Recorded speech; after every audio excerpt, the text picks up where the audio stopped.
Capítulo 6. A armadura da unicidade.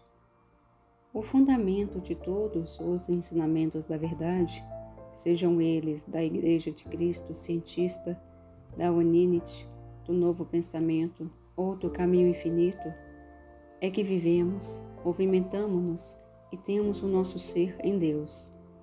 Todas aquelas seitas concordam neste ponto.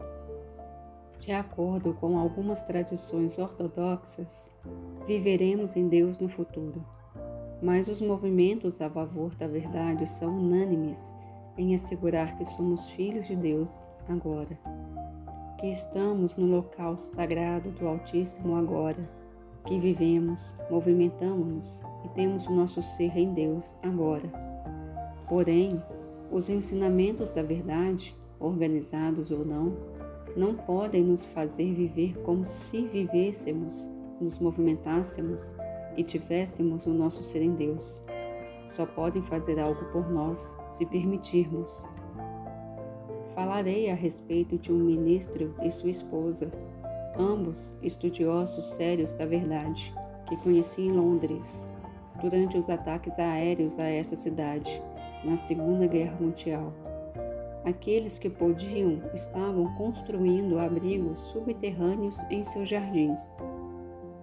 Os dois, no entanto, haviam dedicado as suas vidas à compreensão de que viviam em Deus e de que suas vidas ocorriam no local secreto do Altíssimo.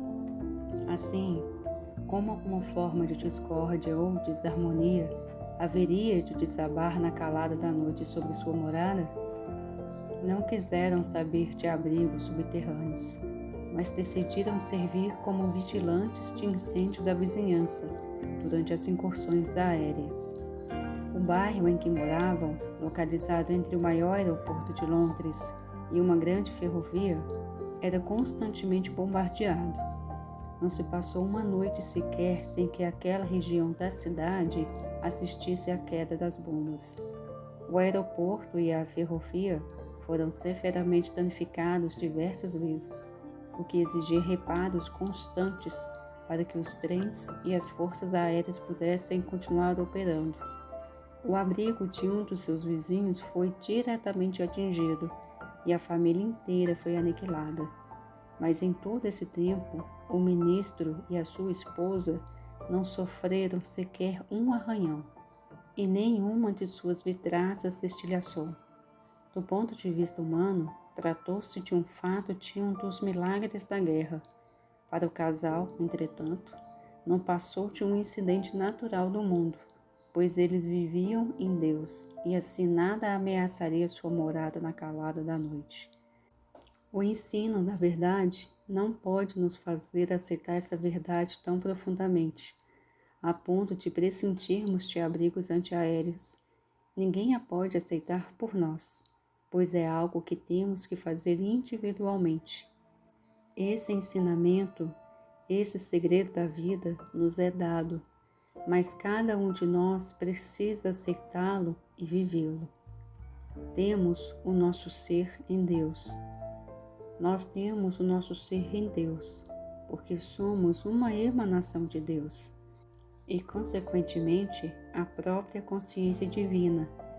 Foi somente pela insensatez da nossa humanidade que desertamos da morada do Pai. Voará o peixe para alcançar o oceano? Mergulhará no abismo a águia para atingir o ar? Por que investigar o giro das estrelas para saber se ecoam a tua voz? Extraído do livro O Reino de Deus, de Francis Thompson. O peixe sai à procura do oceano? Não. O peixe está no oceano. Talvez nem saiba disso, mas certamente percebe que se acha no lugar certo e vai levando a vida, sem se preocupar em descobrir o mar. Suponhamos, porém, que o peixe, no momento de loucura, se é que existem peixes loucos, perca a consciência que se encontra no mar e comece a nadar para cima e para baixo, tentando encontrar o oceano. Isso seria loucura. Na nossa busca e no nosso afã de Deus, sofremos do mesmo tipo de loucura, pois nunca abandonamos a morada do Pai. Quando demandamos a presença e o poder de Deus para resolver nossas discórdias e desarmonias, achamos-nos num estado de humanidade tão pouco natural quanto o do peixe à procura do mar. Enquanto recorremos a um Deus, a uma verdade, a um tratamento ou a alguma prece para escapar de nossos problemas continuarão conosco e nós continuaremos esmagados pelas discórdias e pelas desarmonias neste mundo até alcançarmos a seguinte verdade espiritual: já me encontro no lugar secreto do Altíssimo. Vivo, movimento-me e tenho o meu ser em Deus. Os nossos interesses são comuns. Discernimento espiritual. Antes da iluminação, lobrigamos pessoas boas e más, sadias ou doentes, forças do bem e forças do mal. Mas lobrigar o mal é mero fruto da ignorância e divisão. Ilustrarei essa questão com alguns exemplos. Pessoas ignorantes contemplarão a pintura de um mestre e dirão que se trata apenas de manchas na tela. Para elas, é o que é e sempre será. Não são capazes de apreciar uma obra de arte. Entretanto, quem aprendeu a apreciar obras de arte ficará elevado. O mesmo acontece com a música. Alguns, ouvindo uma sinfonia magistralmente executada, acharão o som terrível, enquanto seus vizinhos de poltrona ficarão embevecidos. A diferença é a apreciação da pintura e a apreciação da música. Graças a essa capacidade, percebemos o que os outros não percebem na música e na pintura. Quando somos tocados pelo Espírito, alcançamos a apreciação espiritual, a que chamamos de consciência espiritual, percepção espiritual ou discernimento espiritual. Graças a ele, o que antes era irreal, efêmero e transcendental torna-se realidade. O coração e a alma da nossa experiência, da nossa vida inteira, envolvendo as sombras, os objetos do mundo exterior. Ó sim, continuamos a comer e a beber, a dormir e a nos divertir, mas os objetos do mundo exterior jamais nos excitam ou nos emocionam como os do mundo interior, que agora passamos a perceber. Com a consciência espiritual, ao mundo invisível nós te vemos, ó mundo impalpável nós te tocamos, ó mundo incognoscível nós te deciframos, ó inapreensível nós te apreendemos. Do livro O Reino de Deus. Quem é esse nós? O mundo não vê o invisível, o mundo não toca o impalpável presença, o mundo não decifra o incognoscível, o mundo não pode apreender a divina presença invisível. Não se trata, portanto, do mundo. O nós são os dotados da percepção espiritual, aqueles que se voltaram para o Pai interior e tiveram pelo menos algum vislumbre dessa presença interior, dessa luz recôndita, desse vulgor entranhado. Somente por meio dessa visão interior é possível apreender, capturar a percepção que para o resto do mundo é intangível e inapreensível. Por isso a Escritura nos diz: despertai, vós que dormes, erguei-vos do leito e Cristo vos dará a luz. Do livro de Efésios. O que descobriremos quando despertarmos do sonho humano? Não nos veremos aplanar como par de asas. Palmilharemos o mesmo chão com os mesmos pés. Enxergaremos com os mesmos olhos, mas a cena vista será bem diferente. Não mais lobrigaremos pessoas boas ou más, sadias ou doentes, humildes ou poderosas. No instante do despertar, avistaremos apenas Deus como ser infinito e espiritual, para então descobrir a nossa verdadeira identidade. Graças a essa visão interior, veremos a Ti, mundo invisível, Filho de Deus invisível do homem. Graças a essa visão interior, compreenderemos que só existe o bem, não o bem e o mal. Comecemos ao menos por vislumbrar esse universo infinito, essa invisível verdade, com a consciência de que bem agora o peixe nada nas águas, bem agora a águia fende aos ares, e no mesmo grau, bem agora, eu vivo, movimento-me e tenho o meu ser em Deus. Com toda a nossa imaginação, não conseguiríamos visualizar o peixe fora da água, ou a águia longe dos ares. Se pelo menos conservarem essa imagem da mente, compreenderão como e por que vocês e eu não podemos estar fora de Deus. Não podemos nos afastar do reino do Senhor, nem distanciar de nós esse reino, porque vivemos, movimentamos-nos e temos o nosso ser em Deus, e o reino de Deus está dentro de nós. É paradoxal, mas nem por isso menos verdadeira, a afirmação de que, assim como a gota d'água está no oceano, o oceano está na gota d'água. Sim, fisicamente isso não é possível, mas espiritualmente vocês descobrirão que é verdade. Espiritualmente, vocês aprenderão que vivemos, movimentamos-nos e temos o nosso ser em Deus, e que Deus vive, movimenta-se e tem o seu ser em nós, devido à unicidade. Deus é o ser infinito, Deus é a consciência infinita. Ora, se Ele é o único ser e a única consciência, Deus é a nossa consciência individual. Tudo que o Pai é, eu sou. Ainda que, num dado momento, eu não consiga demonstrar a totalidade e a plenitude. Isso só vem com o desenvolvimento progressivo. Hoje talvez nos sintamos um verme na terra, indignos de nos sentarmos a seus pés. Mas com um pouquinho de esclarecimento espiritual, conseguiremos chegar ao ponto de dizer: oh não, eu sou um estudioso da verdade e algo mais que um mísero bicho da terra. Mais esclarecimento sobrevém e declaramos: sou filho de Deus. Isso traz ainda mais luz e dizemos: eu não sou apenas filho de Deus, mas o seu herdeiro, o co-herdeiro com Cristo de todos os bens celestiais. Parece que estamos crescendo, mas não estamos. Apenas vamos nos tornando mais e mais conscientes daquilo que já somos, sempre fomos e sempre seremos. Não nos transformamos de vermes da terra no Cristo de Deus. Apenas despertamos do nosso sono humano e constatamos: já sou, sempre fui. Então avançamos e assumimos a nossa nova identidade, vivendo no mundo como se ele fosse verdadeiro, o que de fato é, embora ainda não o tivéssemos notado.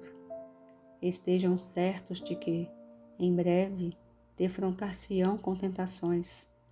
Há de acreditar que não estamos vivendo, movimentando-nos e tendo o nosso ser em Deus. Há de aceitar a sensação de que estamos separados de Deus.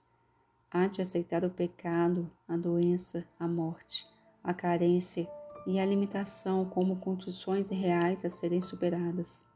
Quando essas tentações surgem, o remédio é dizer: obrigado, Pai, acho-me em casa em Ti, encontro-me no lugar secreto do Altíssimo. A despeito dessa aparência, não temerei os males, porque eu e o Pai somos um. E tudo o que o Pai possui é meu. Quanto mais vocês empregarem as palavras é e sou, quanto mais compreenderem que, sendo o Senhor o meu pastor, nada devo desejar, mais perto ficarão da consciência do seu verdadeiro ser. Não tentem encontrar o Senhor ou fazer o Senhor o seu pastor. Não saiam em busca do pastor. Apenas compreendam que o Senhor é o seu pastor. E a seguir, enfrentem qualquer aparência de falta ou de limitação no abrigo e na segurança dessa verdade. A verdade é o nosso esconderijo e o nosso asilo permanentemente. Quando nos asilamos nessa verdade e permitimos que essa palavra habite em nós, encontramos o remédio para todas as tentações. Não precisamos procurar remédios ou tratamentos. Não precisamos orar, porque já vivemos, movimentamos-nos e temos o nosso ser em Deus. Tudo o que nos resta fazer é permanecer serenos e reconhecer: obrigado, Pai, está feito. Em qualquer situação, não tem mais, sou eu. Eu estou no meio de vós. Eu estou convosco. Jamais vos abandonarei ou desampararei. Mas lembre-se de que só concretizamos isso em nossa experiência quando o aceitamos em nossa consciência. O fato de tratar-se de uma verdade em nada nos ajudará. Somente a percepção consciente dessa verdade se lhe artivalia. Essa verdade aplica-se a todos, estejam eles às voltas com os hospitais, com prisões, com guerras ou pobrezas. Mas ela não os ajudará, nem ao mundo em geral. Por quê? Por causa da insanidade do sentimento de separação de Deus que se cristalizou em nós. Enquanto acreditarmos que somos algo exterior a Deus e tentarmos regressar a Ele, enquanto forcejarmos por trazer Deus para dentro das nossas experiências, continuaremos a nutrir o sentimento de separação de Deus. A única maneira de superar isso é reconhecer aqui e agora que não vós fiéis no vosso próprio discernimento, reconhecei-o por todos os modos, e ele vos dará repouso. Ainda que eu armasse a minha cama no inferno, tu estarias ali. Se eu atravessasse o vale da sombra da morte, nenhum mal temeria, pois estarias comigo. Tudo aquilo que busco, já o sou. Poderoso é o Deus que trago em mim. O Senhor é o meu pastor. Eu estou no lugar secreto do Altíssimo. Os nossos interesses são comuns. Tudo o que o Pai é, eu sou. Os meus olhos estão cerrados para a discórdia, para a desarmonia e para a tentação. Não vejo nem ouço o pecado. Mas sim, vocês verão o pecado com seus olhos e ouvirão o pecado com seus ouvidos. Entretanto, não o aceitarão como realidade. Verão nele unicamente sombras despidas da realidade, de modo que nem temerão, nem o odiarão, nem o amarão, nem lhe darão nenhum poder. Jamais têm poder as aparências, porque não terei outros deuses, outro poder. Claro, por muito tempo ainda verão o erro com seus olhos e ouvirão o erro com seus ouvidos. Vocês cheirarão o erro, degustarão o erro, tocarão o erro, mas não lhe darão poder. Não é preciso andar por aí negando-o ou ignorando-o. Simplesmente encarem-no e recusem-lhe o poder. Reconheçam apenas Deus como poder. Desde que o reino de Deus está dentro de mim, todo o poder também está.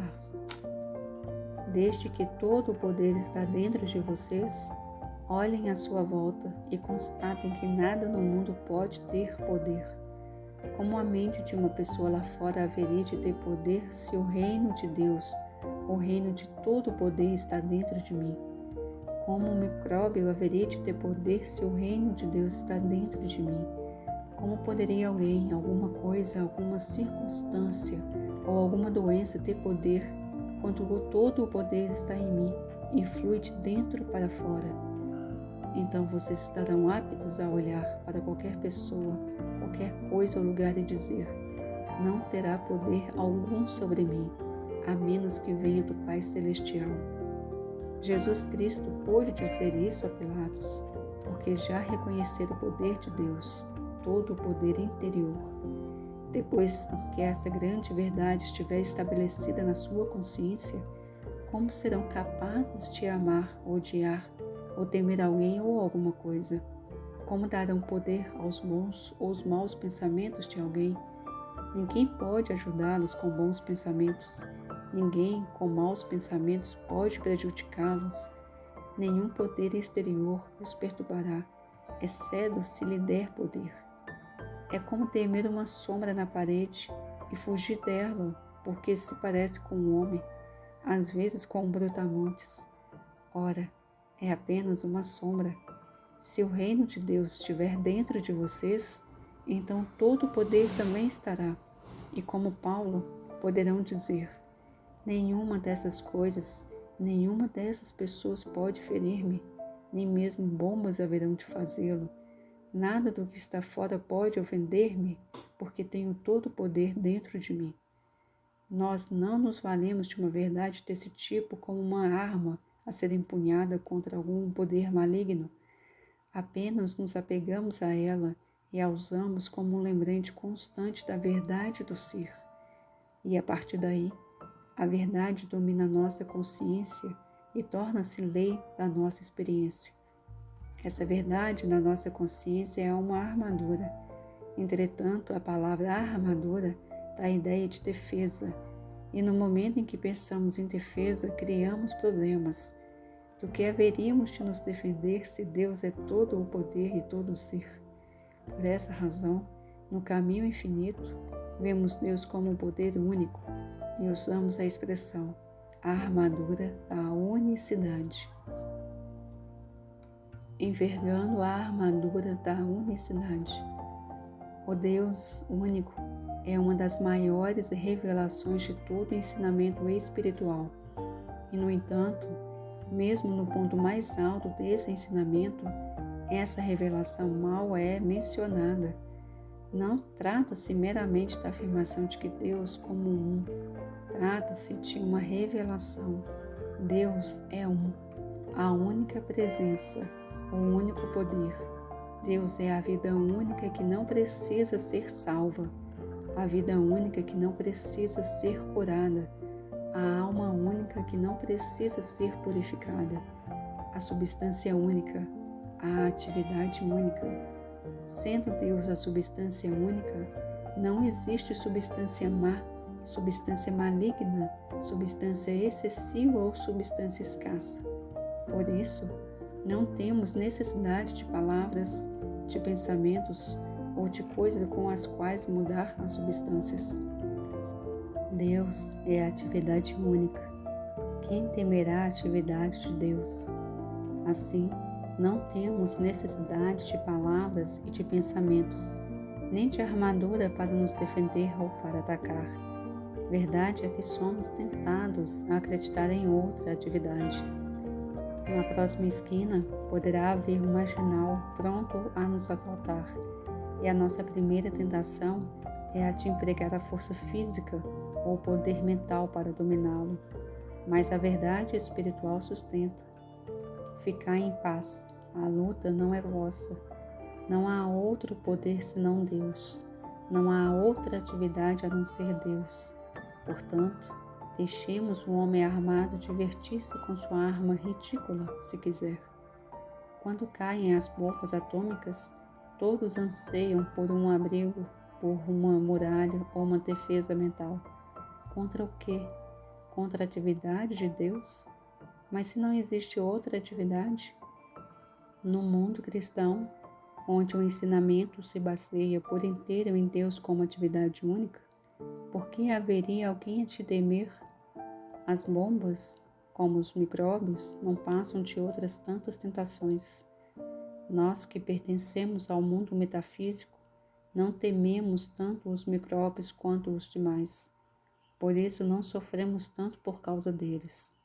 Se o contágio e a infecção tivessem algum poder, nós teríamos tantas doenças infecto-contagiosas quanto o resto do mundo. Todavia, andamos por entre as outras pessoas e nada acontece. Por quê? Porque descobrimos que não existe poder algum no contágio e na infecção.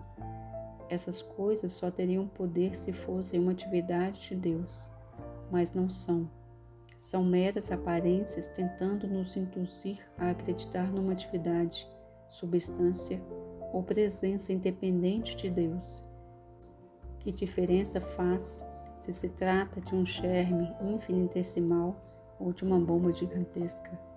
Nenhum dos dois tem a capacidade de nos matar.